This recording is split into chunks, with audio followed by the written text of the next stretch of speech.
here. Okay, so this is a zigzag type a metal bag. Okay, it consists of certain alcohols. Okay, why we are using alcohols is usually their boiling point will be in the range of 70 to 80 degrees centigrade, or sometimes max 85 degrees centigrade. Okay, when the engine is overheated, these bellows expand. Why they expand?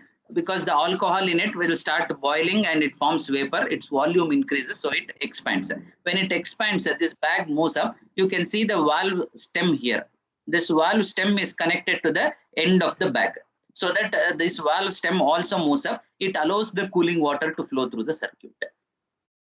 I think you are following. So one end will be connected to the inlet of the water, the other end will be connected to the outlet, which connects to the engine entry. Whenever the engine is overheated, okay, what happens is from the walls, this bellows will receive the heat, it gets expanded and it will allow the water to flow through the circuit.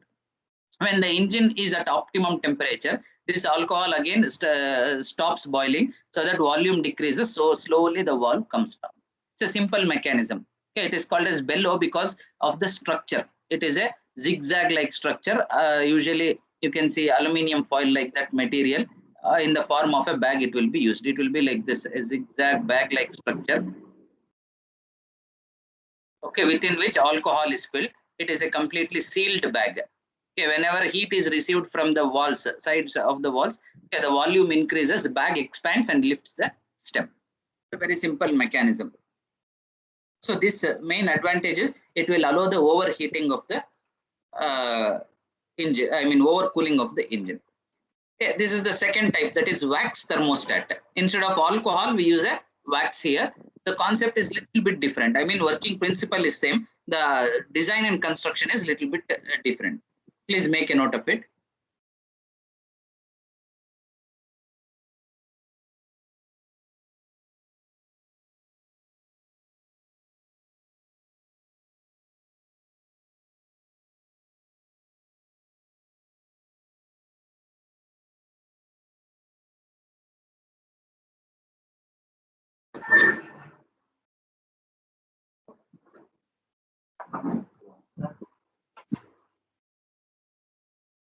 Sir. Group ನೋಡ್ಲಿಲ್ಲ ನನಗೆ ಸರಿ sir link sir ಇದೆಯಾ? Okay ಸರಿ check ಮಾಡಿ.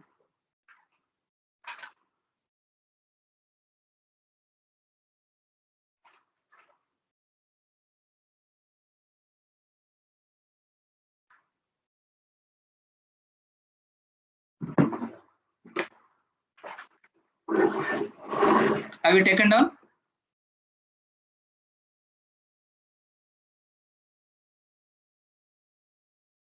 Is it done? No, sir. Please make it fast.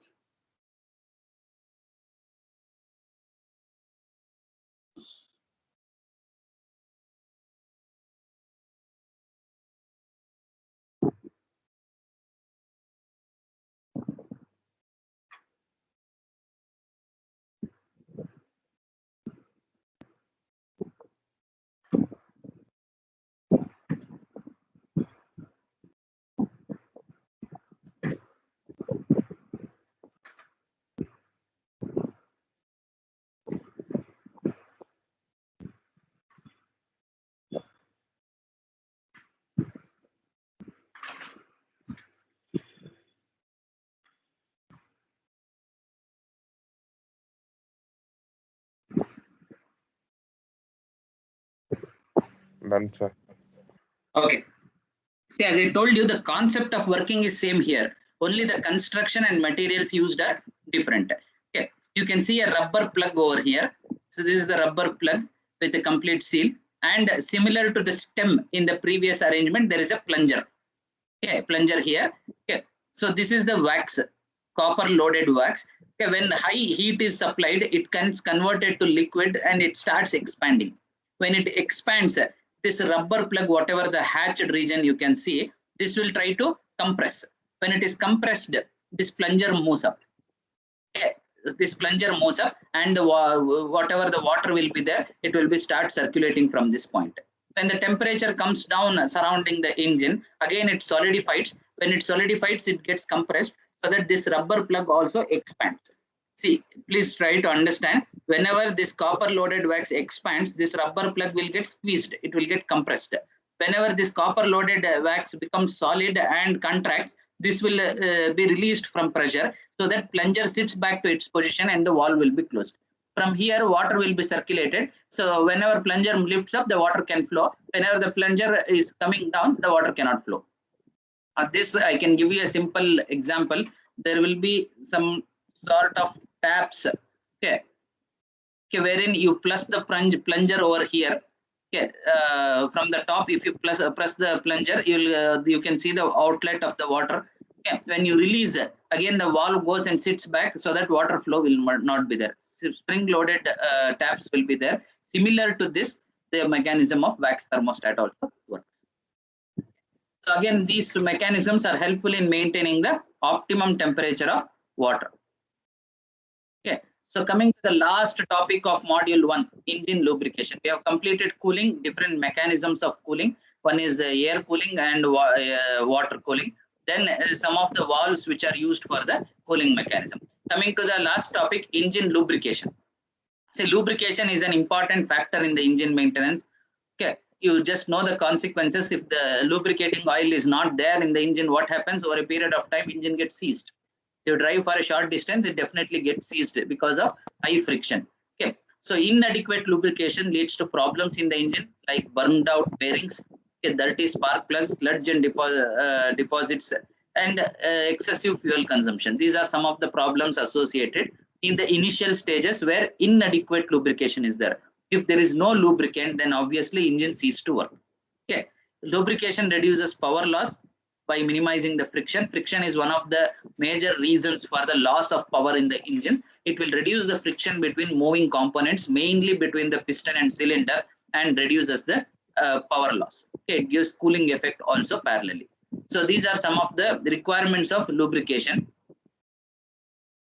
There are 3 types of lubrication systems which we have to study. So today, in today's concept, there are more advanced systems. Only we are studying 3 important types. One is the petro oil system.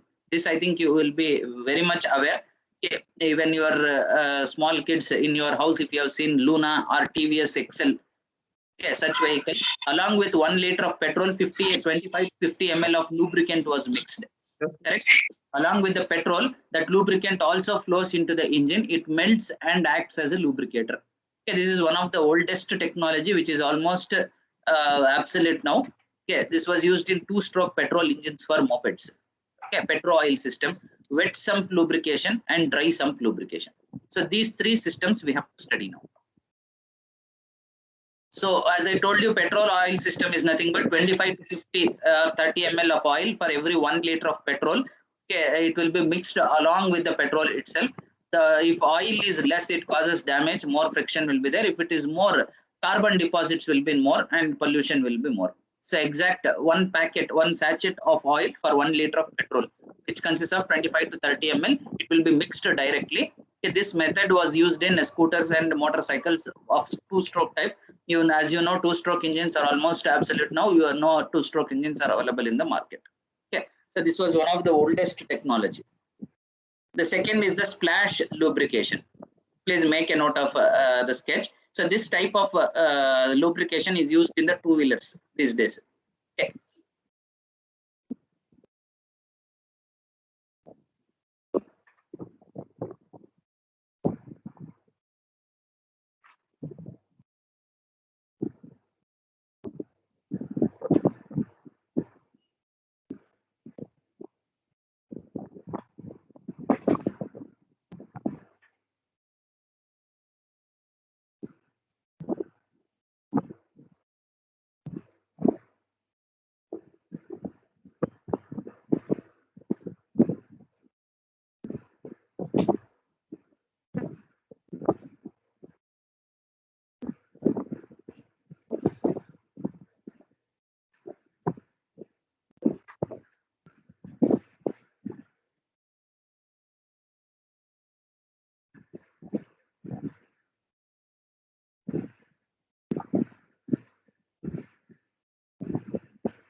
This is a simple mechanism. I think you have completed taking down. Okay. Wherein at the end of the connecting rod of the engine, a scoop or a spoon-like structure was welded. It is an integrated part of the connecting rod. Okay. So 1 second. So this is the engine component. Here there will be engine, piston, adjust a rough sketch I am trying to draw. This is the piston which will be connected to a connecting rod. Okay. So when this is moving, what happens? This scoop will lift some oil. Okay. When it suddenly moves up, it will splash some oil particles to the top of the engine. Okay. So that this oil particles spread over the walls and it keeps on lubricating. In every cycle, some amount of oil will be lifted and splashed up. This oil moves, lubricates, and due to gravity, it keeps on falling back. Okay, if you fill more amount of lubricating oil through the overflow pipe, it comes out. It is a very simple mechanism, just a scoop attached to the end of connecting rod. This connecting rod keeps on moving up and down. Whenever it moves up, it will be splashing some amount of lubricant so that this region will be always wet and filled with lubricant. It's a very simple mechanism. Have you taken down? Yeah, sir.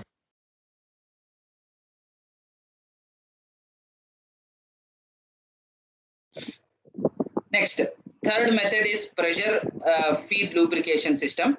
Okay, first was petro oil, second is splash, and third is the last method, that is pressure feed. Here two types are there. One is wet sump and the second is dry sump. This mechanism is called as wet sump because, okay, in the engine assembly itself there is a sump or a strainer, I mean a tray like thing in which the engine oil will be mounted. Okay, so through a strainer or a filter, engine oil will be pumped to the various components like bearings, etc. Here a pump will be used, and this is a pressure regulator where excess pressure, if it is built in this circuit, it will open up and leave some amount of extra oil so that pressure will be regulated. And if there is any excess flow of oil, again it will be filtered and it will be given back. Okay, so this is a mechanism. So this is called as wet sump lubrication because this is the engine assembly. In the engine assembly itself, there will be a tray in which the oil will be filled. So this you can see in almost all cars and trucks. Okay, so where the engine oil, there will be a drain plug here. If you take it to any service center, they will open this drain plug so that oil comes out. Again, very next to the engine, okay, there will be a stick like thing or a rod which helps in checking the oil level. You will just remove the stick and load the oil. First you have to remove this plug so that oil will be drained out, then close this plug, then you have to refill the oil from here. Okay, so within the engine assembly itself there will be a tray which consists of the engine oil. So with the help of a pump and filter, we will take it and splash it forcibly. It will be sprayed to the various engine components, and after the usage it again comes back due to gravity and falls back here. The excess oil used will be coming out this throughout this circuit.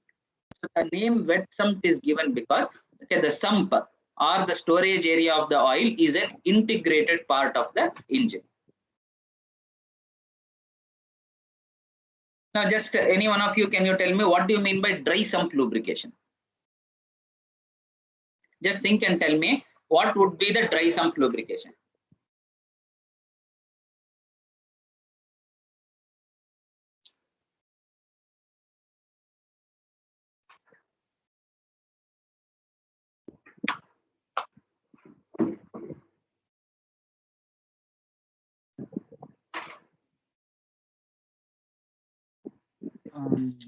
Well, lubrication oil which falls on the base of engine. Yes, once again, please. Lubrication oil which falls on the base of engine. That much only, sir. Once again, I'll repeat. It is called as wet sump because this sump is within the engine.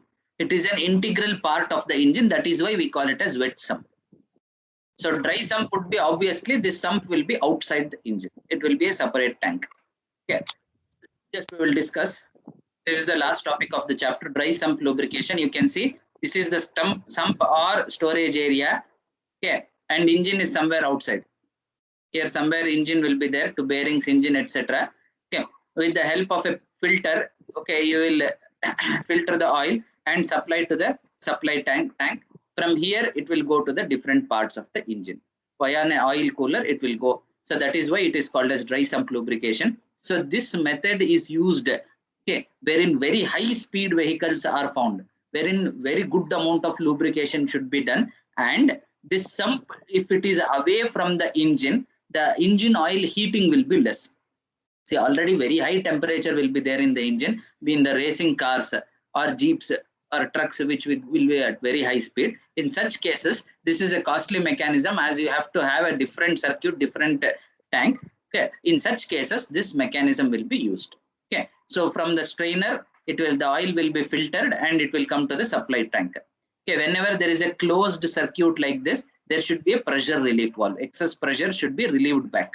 Okay, so filter, it will be taken to a supply tank, a small tank. From that it will be taken to the various mechanisms. In between, an oil cooler can be added if the engine temperature is very high. Okay, please make a note of sketch. I hope you are understanding. It is called as dry sump because the entire assembly is out of the engine. It is a different component. Okay, whereas in this mechanism you can see the entire assembly is an integrated part. At the end of the engine assembly only a small tray will be fit, that itself will act as a sump or storage of the engine oil. But here it is a different tank. Okay, outside separate tank and separate oil flow line will be fitted. Please make a note of it. See, as I told you, first module is very much lengthy. After this, the chapters are small, relatively very smaller, especially second, third, and fifth module are very small.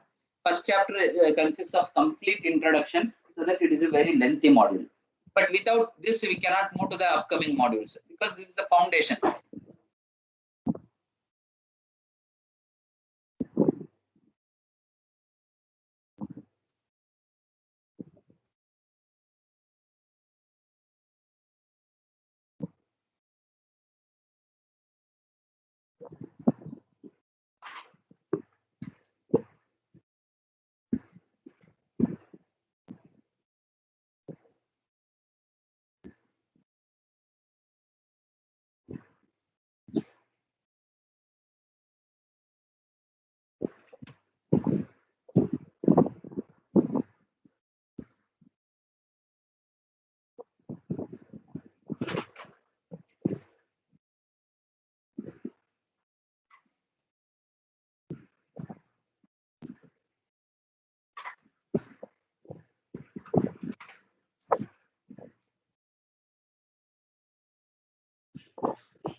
So with this, we have completed module 1. In tomorrow, second hour class, we'll start with module 2. Only 1 or 2 questions.